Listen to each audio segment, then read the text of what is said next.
সুপ্রভাত বন্ধুরা, কেমন আছেন সবাই? আশা করি সবাই ভালো আছেন আর আমিও আছি, বেশ আছি। তো সকাল সকাল অনেক কাজ সেরে ফেলেছি যেগুলো আপনাদেরকে শেয়ার করিনি, কেননা প্রত্যেক দিন একই কাজ শেয়ার করতে আমারও ইচ্ছে করে না, আর আপনাদেরও মনে হয় একই রকম কাজ রোজ রোজ দেখতেও ভালো লাগে না। তো আজকে একটু অন্যরকম। বেশ কয়েকদিন ফ্রিজটা মানে হাত পড়েনি মানে কি বলুন তো, ওই পরিষ্কারটা করিনি। মাঝে মধ্যে ইচ্ছে করে খুব ডিপ ক্লিন না করলেও উপর উপর একটুখানি মোছামুছি যদি করে নিই তাহলে ভালোই লাগে। পরিষ্কার পরিচ্ছন্ন থাকলে দেখবেন মনটাও ভালো লাগে। তো এই কদিন না এত খাটাখাটনি যাচ্ছে, কি বলবো আপনাদের। ওই যে দেখিয়েছিলাম একটু কাজ, ওই রঙের মিস্ত্রির কাজ, এই কাজ ওই কাজ। তো সেই কাজগুলো এতটাই ব্যস্ত হয়ে পড়েছি নিয়ে, মানে ধরুন কাজ ঘরে যদি মিস্ত্রি লাগে তাহলে তো সেই জিনিস এদিক ওদিক সেদিক, তারপরে নোংরা হচ্ছে। হেল্পিং হ্যান্ড ঘর মুছে দিয়ে যায় সকালবেলা, কিন্তু ওই সন্ধেবেলায় যখন মিস্ত্রি যায় তারপরে না এত বাজে লাগে, তখন আবার সে আমি বালতি নিয়ে জল নিয়ে ঘর মুছতে শুরু করি। তো মানে অতিরিক্ত পরিশ্রম যাচ্ছে। তার মধ্যে রান্নাবান্নাটা অতটা করতে হচ্ছে না, অতিরিক্ত বললেও ভুল হবে। কিছু কিছু কাজ যেমন আমাকে করতে হচ্ছে না, মা একটু ভালো আছে, মা ভালো আছে ভালো আছে করতে করতে মায়ের আবার একটু ঠান্ডা লেগে গেল। ওই যে সরস্বতী পুজোয় কয়েকদিন স্নান করেছে পরপর, সরস্বতী পুজো, ষষ্ঠী পুজো এইসব করেছে না, দিয়ে পরপর স্নান করতে পরে মায়ের ঠান্ডা লেগে গেল জানেন। কি বলবো, আজ ভালো তো কাল মন্দ।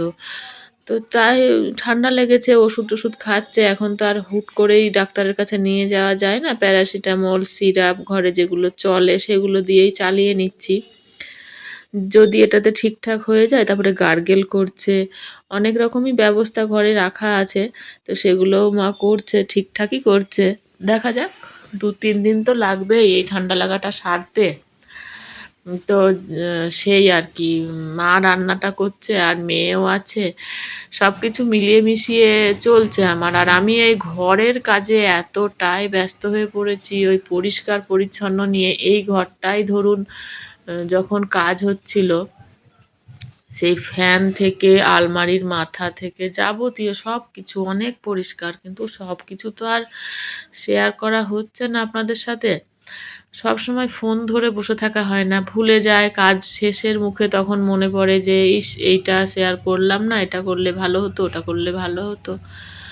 কাজের মধ্যে প্রচুর মানে ব্যস্ততার জন্য উম, আপনাদেরকে শেয়ার করতে পারছি না। চা বসিয়ে দিয়েছি, এখনও ঠান্ডা ভাব আছে, চাটা ভালোই চলছে।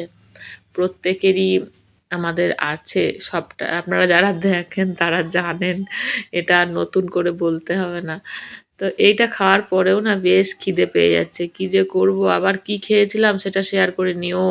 এটা খাওয়ার পরে আবার সেই হলুদ মুড়ি বলে আমাদের এখানে সরস্বতী পুজোয়, একদিন দেখাবো আপনাদেরকে। তার মধ্যে ছোলা বাদাম কুসুমবির সব কিছু দিয়ে ভাজা। তো সেইটা নিয়ে পরে একটু খেয়েছিলাম। এটা খেয়ে তো আর 1:30-2টো পর্যন্ত থাকা যায় না। তো মেয়ের দেখুন একটা খাবার করবে, তো বলেছে মা এইগুলো ছাড়িয়ে রাখো। তো আবার ওইদিকে মায়ের রান্না হয়ে গেছে, আলু সেদ্ধ আর কি আলু ভাজা, আলু একজনের সিদ্ধ একজনের ভাজা, তো সবারই হয়ে গেল একটু একটু করে, আর মুগের ডাল। আর এর সঙ্গে ছিল পেঁপে, পেঁপে চচ্চড়ি। আর তার সাথে মেয়ের খুব ইচ্ছা ছিল, ওই যে আলু কাটা আছে, ইচ্ছা ছিল যে পাতলা পাতলা ঝোল খাবো পেঁপে দিয়ে আলু দিয়ে। তো ওর সেই ইচ্ছাটাও পূরণ করে দিলাম, নিয়ে এলাম, সকালবেলা গিয়েই নিয়ে চলে এসেছি।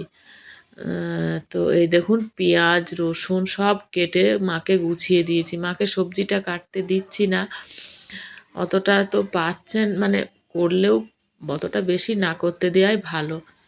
আর এই দেখুন দেখাচ্ছি, হচ্ছে খাসির মাংস। তো নিয়ে এসছি, এসে একটু দেখানোর চেষ্টা করছি, এক হাতে ফোন আর এক হাতে সেই গিট খুলতেও যেন আমার সেই কত যে সময় লেগে যাচ্ছে সে আর কি বলবো। তো শেষ পর্যন্ত দেখালাম, কিন্তু বন্ধুরা বলছি না, এত ব্যস্ত হয়ে পড়েছি, রান্না হলো সব হলো, সেসব শেয়ারই করতে পারিনি। তবে আমি করিনি, মাই সবটা রান্না করেছে। আর আমি ওই যে বলছি, আমি ওই ঘরের পিছনে ঘুরে বেড়াচ্ছি, বাজার দোকান আনা নেয়া করছি, এই করতে করতে হয়ে গেল সন্ধে। সন্ধেবেলায় এই যে আমার মহারানীর এই খাবার তৈরি হচ্ছে, হ্যাঁ। এটা আমি রেসিপিটা, ওর ইচ্ছে ছিল মা তুমি একটু ভিডিও করো, তো করেও ছিলাম, রেসিপিটা করে রেখেছি, একদিন শেয়ার করব। বেশি বড় হয়ে যাবে বলে আজকে এর সাথে দিলাম না। তো এইগুলোই দেখালাম আপনাদেরকে। দারুণ খেতে হয়েছিল, সে আর কি বলবো।